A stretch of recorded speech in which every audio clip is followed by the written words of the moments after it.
lorsque j'ai commencé à parler de mes problèmes d'anxiété à mes amis les plus proches, la plupart d'entre eux m'ont dit la même chose, que ma chérie, tu es juste faible. Des pensées dont je ne peux même pas parler ici parce que c'est YouTube et je serais censuré, mais j'ai eu des pensées de dingue, vous n'avez même pas idée. Je sens que, oh, il y a les psys au Gabon.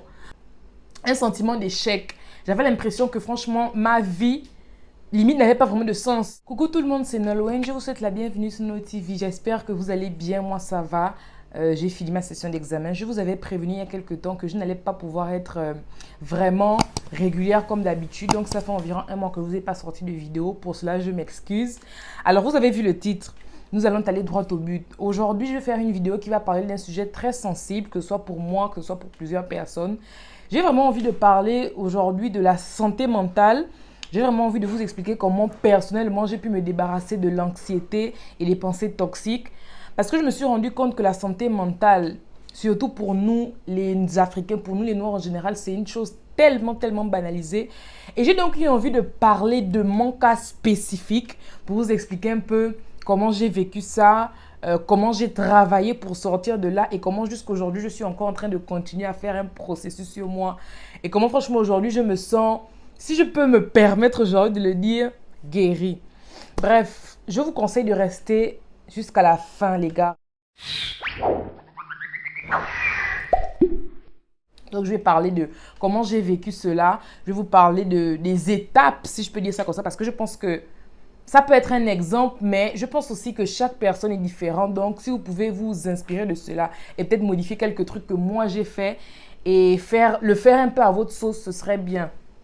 Bref, je vais commencer par vous expliquer comment j'ai eu cet élément déclencheur en fait qui m'a fait comprendre que la Nolwenn, ça ne va pas. En 2017, je suis venue en Italie avec ma sœur. Nous étions dans une ville appelée Padova. Beaucoup de gens ne la connaissent pas parce que c'est une toute petite ville d'Italie. Mais je ne sais pas comment vous expliquer. Nous sommes arrivés avec notre mère. Elle nous a, disons, laissés. Et je ne sais pas comment vous expliquer. Rien que je cherche le mot parce qu'il faut que j'emploie le bon mot. Ce sentiment, pas d'abandon, parce que je savais pertinemment que si notre mère nous laissait en Italie, c'est parce qu'elle voulait notre bien, parce que nos parents voulaient notre bien. Ils voulaient vraiment qu'on fasse l'université ici et tout. Bref, notre mère est venue, elle a fait 3 semaines. Après, elle nous a laissé, on est resté chez des tantes à nous à Padova.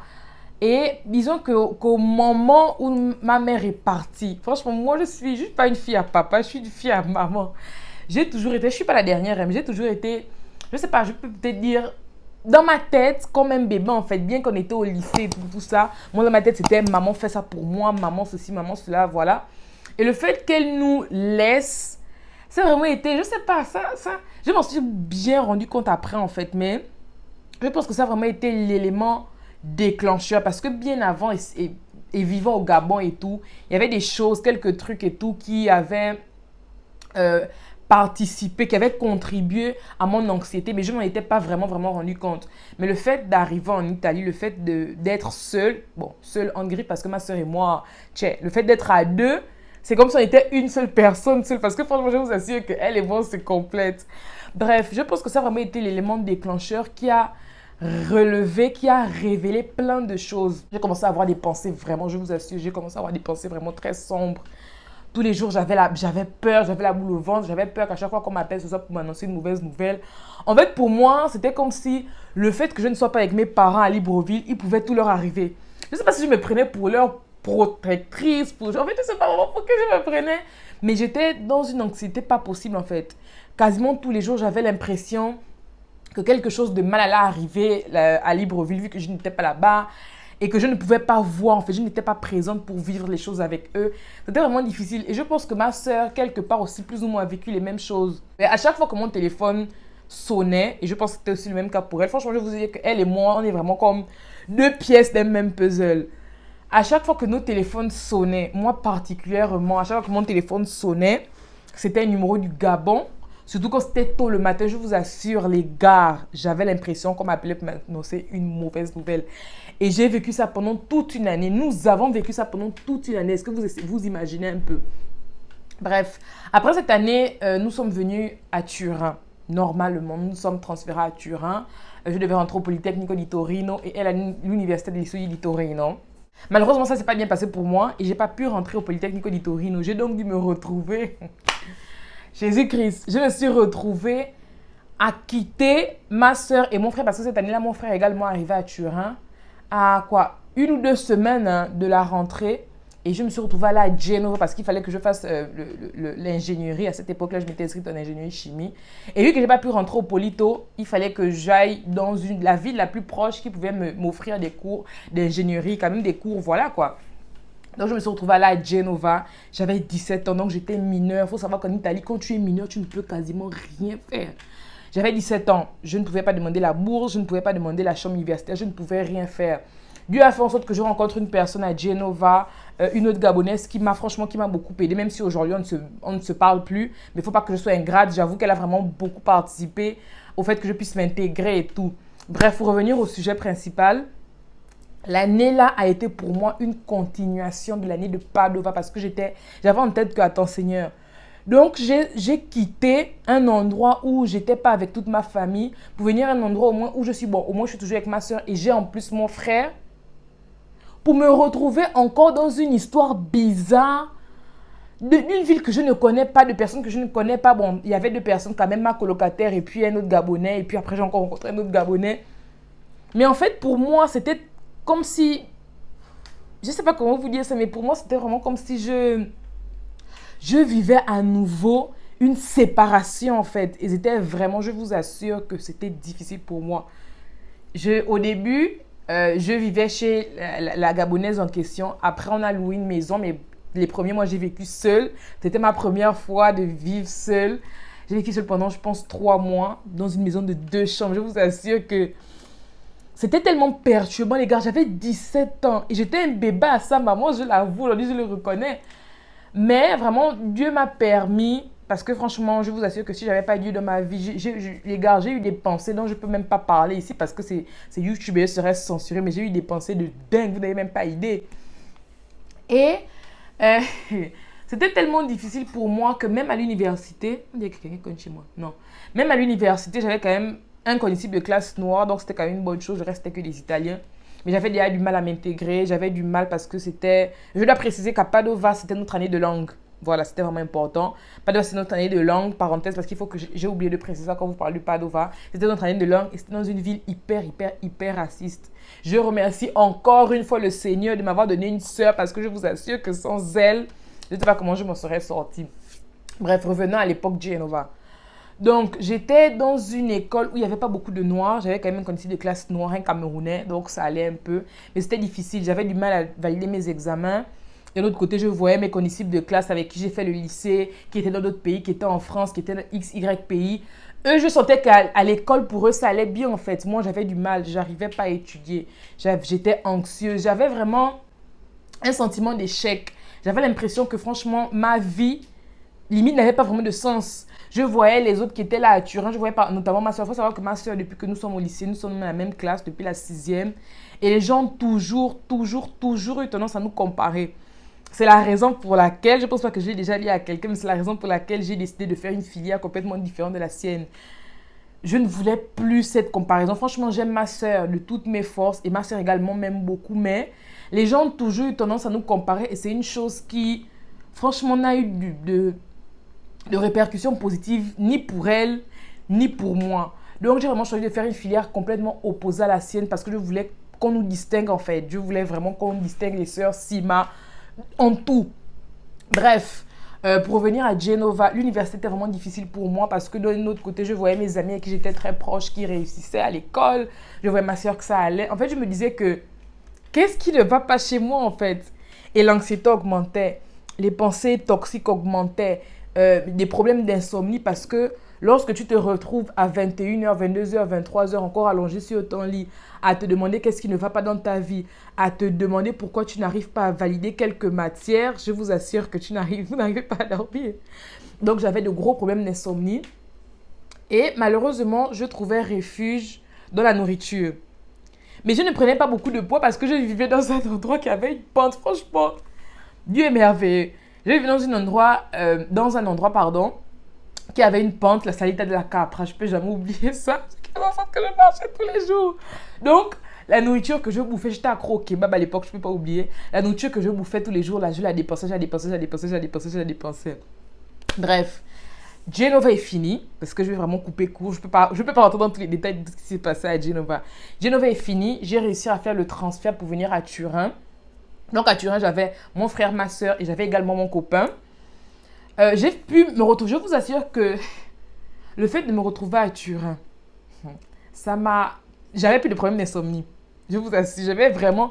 Quand je me suis transférée à Turin, en fait, maintenant je réalise ça en fait. J'avais plus de problème d'insomnie. Je dormais paisiblement la nuit. Je pense que même ma relation avec Dieu s'est améliorée. Et à l'université, la première année ne s'est pas bien passée ici à Turin. J'ai pu donner quelques matières, mais je me suis rendu compte que pour les examens oraux, l'anxiété avait atteint un niveau, comme on dit chez nous, ça avait vraiment atteint un niveau pas possible. Ce qui fait que j'ai fait un examen chimie organique, je ne peux jamais oublier ça. Ceux qui ont déjà fait chimie organique, ils savent à quel point la matière est bizarre. Moi, quand j'étudiais chimie organique, j'étais à l'aise, je connaissais toutes les réactions chimiques, aldéhyde, cétone, XY, je connaissais l'extérification de Fischer, je connaissais vraiment tout. Mais le jour où je suis arrivée à l'oral, les gars, j'ai pleuré. Et ça, je vous assure que je me suis rendu compte, j'avais déjà parlé à quelques personnes, mon anxiété, beaucoup de gens me disaient que ouais, tu es faible, ouais, tu es pas assez forte, tu penses que nous on fait comment quand on est à l'université, il faut que tu te fortifies, que tu deviennes plus forte, machin et tout, bref. Maman, moi, on m'a toujours collé cette étiquette de faible parce que je suis une personne très sensible. Franchement, moi, la moindre chose, je pleure. Je vous assure que même là, j'ai commencé la vidéo, je commence déjà à avoir les larmes aux yeux parce que moi, en fait, je démarre au quart de tout petit truc, je pleure. Et donc, j'ai toujours cette étiquette-là de la fille faible. Lorsque j'ai commencé à parler de mes problèmes d'anxiété à mes amis les plus proches, la plupart d'entre eux m'ont dit la même chose que ma chérie, tu es juste faible. Bref, mon examen de chimie organique s'est mal passé et ma prof m'a dit que je suis désolée, mais tu as raté l'examen, il va falloir que tu le refasses. Les gars, j'ai pleuré les larmes de mon corps. Je pense que toute l'eau que j'avais dans mon corps est finie. Tout est terminé et je me suis rendu compte que je ne pouvais pas continuer comme ça. Je suis venue en Italie pour un but. Mes parents m'envoient l'argent chaque mois pour un but. Donc, je ne peux pas continuer à échouer les examens comme ça parce que je suis anxieuse. Parce que, en fait, pour des raisons tellement stupides, en fait. Moi, dans ma tête, c'était que je suis bête. C'était que j'arrive pas à avancer parce que je suis le problème. En fait, aujourd'hui, je me rends compte que j'étais vraiment, je sais pas, j'étais vraiment dans l'ignorance totale. Mais j'ai rencontré une personne, même pas je l'ai rencontrée, on se connaissait déjà depuis des années. On était au lycée ensemble, parce qu'on était dans des classes différentes. Mais le fait d'être à l'étranger, elle n'est pas ici, elle est au Maroc. Le fait d'être à l'étranger, je ne sais pas pourquoi, mais ça nous a rapprochés. Genre, on s'écrivait maintenant beaucoup plus sur Instagram, machin et tout. On se commentait les statuts, nanana.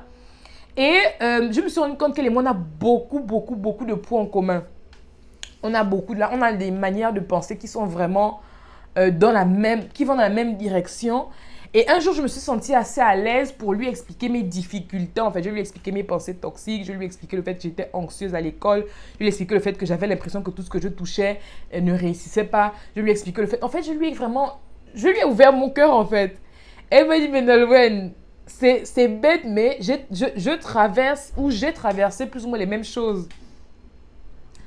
En fait, c'est tellement dingue, je vous assure, les gars, que même rien que quand j'y pense... C'était il y a environ 2 ans, en fait. Et j'en ai discuté avec elle. Et même, attendez, je brûle une étape. Avant de parler avec elle, après mon examen, certaines personnes m'ont conseillé de voir un psychologue, les Italiens, bien sûr, m'ont conseillé de voir un psychologue. Et l'université proposait un psychologue gratuit. Les gars, je ne sais pas, hein, parce que je ne peux pas dénigrer. C'est ça, c'est la filière qu'elle a étudiée. C'est son travail. Mais les gars... C'était nul. Je vous assure, c'était nul. Tu as droit à 5 séances gratuites, mais je vous assure que les 5 séances-là, en fait, j'ai rien gagné de là-bas. Elle n'a fait que me dire des trucs que je savais déjà. Elle ne m'a pas aidé particulièrement. Et après, elle m'a recommandé à une autre psy. En fait, c'est une psy gratuite, mais ce n'est pas le psy de l'école, c'est plutôt le psy de la ville. Le psy... J'ai peut-être fait des séances avec la Golin, mais je ne sais pas si c'était la barrière de la langue. Parce que moi, son vouloir me vanter, chez l'italiano lo parla abbastanza bene, hein. Mais on ne se comprenait pas. La Gola, je parlais. J'ai l'impression qu'elle n'arrivait vraiment pas à percevoir mes problèmes. Donc, pour revenir à mon amie qui est au Maroc, c'est-à-dire, la vidéo est en train de partir dans tous les sens, mais bon, j'espère vraiment que vous suivez. Elle, quand on se parlait, quand je lui ai confié ce que je traversais, je lui ai également confié le fait que je suivais un psy ici en Italie, mais qui ne m'aidait pas vraiment. Elle m'a dit, mais Nolwenn, moi, je suis passée par les mêmes choses. Je n'ai même pas forcément dû de rentrer dans les détails avec moi, mais je vais te passer le contact d'une psychologue qui est gabonaise. Je sens que, oh, il y a les psys au Gabon. À part nos conseils d'orientation qu'on avait à l'époque, là, qui, personnellement, ne m'ont pas vraiment aidé. Moi, je ne sais pas qu'il y avait des psys au Gabon. Elle m'a dit, si, elle est psy et elle est également chrétienne. Franchement, je vous assure que ça m'a aidé de ouf. Les gars, entourez-vous de bonnes personnes. Si je n'avais pas eu cette amie-là, vous pensez vraiment que j'aurais rencontré cette psy-là et qu'elle m'aurait autant aidé? La dame-là, je vous assure, bienveillante, à l'écoute.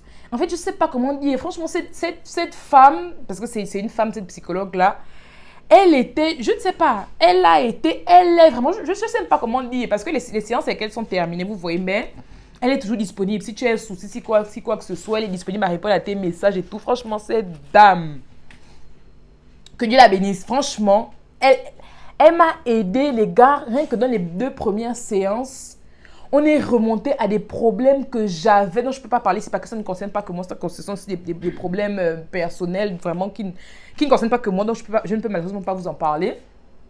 Mais cette dame m'a aidé à creuser, les gars. Quand on vous parle de creuser avec la pelle, là, ça c'était un vrai trou que cette dame m'a aidé à creuser. Elle m'a aidé à résoudre des problèmes. En fait, des trucs, je ne me rendais pas compte. Mais en fait, ça, c'est lié à ça. Tel est lié à tel. Et je vous assure que plus j'avançais avec cette dame, plus ma vie en général évoluait. Plus j'ai réussi à résoudre mes problèmes de confiance en moi, que ce soit au niveau du corps. Encore qu'au niveau du corps, c'est pas juste grâce à elle.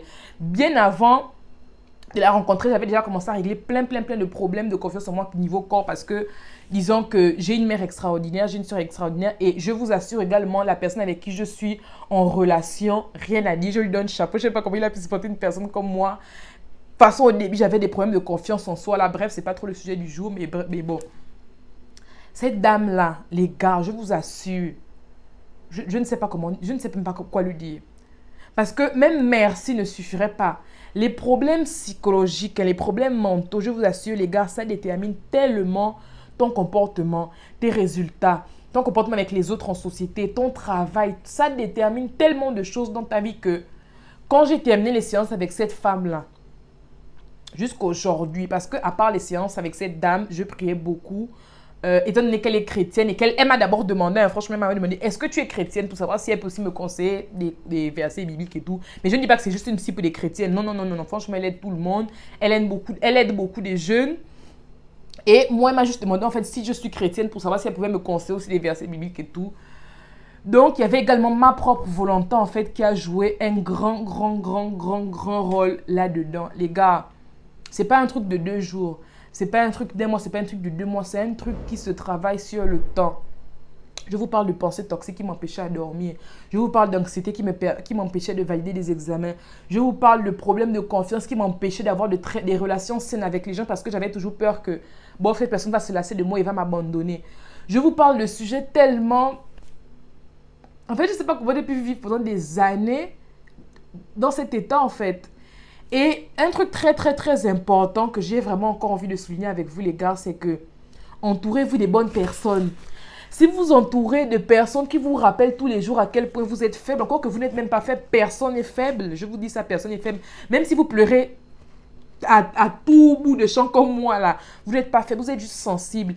Et si vous êtes entouré de personnes qui n'arrivent pas à voir votre valeur et qui veulent qui cherchent à vous persuader que vous êtes balayate, aux gens qu'il y a quelque chose qui ne va pas avec vous, quittez cette personne. Si quand vous parlez de vos problèmes, de vos soucis de santé mentale, les gens se moquent de vous, vous dites que vous êtes faible, quittez ces personnes. Si lorsque vous vous confiez sur des problèmes d'anxiété, les gens vous disent que vous êtes faible, que vous êtes peut-être possédé, que vous êtes je ne sais trop quoi, quittez cette personne parce que ça aussi c'est un problème en Afrique.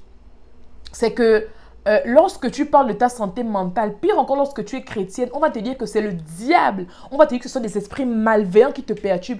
Les gars, il n'y a aucun esprit malveillant. La santé mentale, c'est une chose réelle. C'est la base de qui vous êtes. C'est la base de votre manière de penser. C'est la base de ce que vous faites dans la vie. Donc, lorsque vous avez l'impression que quelque chose ne va pas avec vous et que vous êtes entouré de personnes tordues qui vous donnent l'impression que vous n'allez pas bien, éloignez-vous de ces personnes. Mon entourage a joué un très grand rôle dans ma santé mentale, le fait d'avoir une mère à l'écoute. Ma mère ne m'a jamais mis la pression sur mes études. Ma mère m'a toujours dit, prends ton temps. Si ça ne va pas, c'est pas grave. Pose-toi, essaye de voir ce qui ne va pas. Ma soeur a toujours été là à l'écoute. En fait, j'ai vraiment toujours eu des personnes que lui a placées dans ma vie parce que il n'y a que lui. Franchement, Dieu sait très bien ce qu'il fait. J'ai toujours eu des personnes bienveillantes. Bien sûr, il y a eu des personnes qui étaient toujours en mode, oui, Nolwenn, pourquoi depuis là tu n'avances pas, oui, Nolwenn, blablabla, blablabla. Mais ces personnes-là, aujourd'hui, je me suis rendu compte que c'est moi qui leur ai permis d'avoir cette autorité-là dans ma vie, en fait. C'est moi qui leur ai permis de pouvoir ouvrir leur grosse bouche et de pouvoir me dire que quelque chose n'allait pas chez moi. Alors que tout allait bien chez moi, en fait. Je suis une belle femme, je suis resplendissante, je suis intelligente, j'ai de la valeur surtout.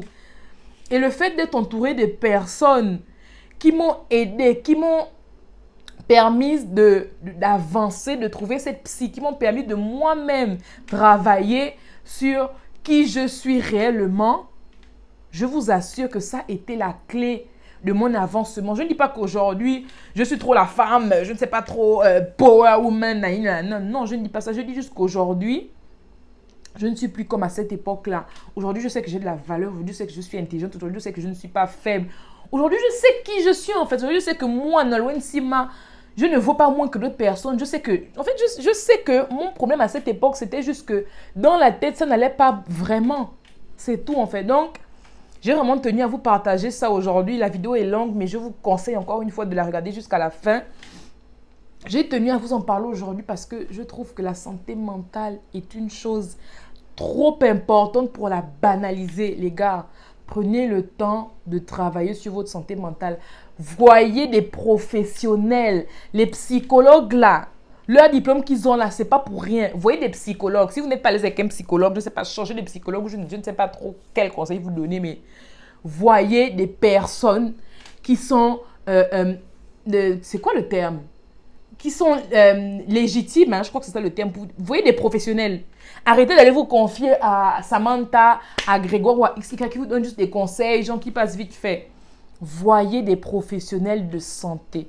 C'était tout pour aujourd'hui. La vidéo a été très longue. Je pensais la faire plus courte, mais pour un sujet autant délicat, il fallait vraiment que je structure la vidéo et que je vous dise vraiment tout ce par quoi je suis passée.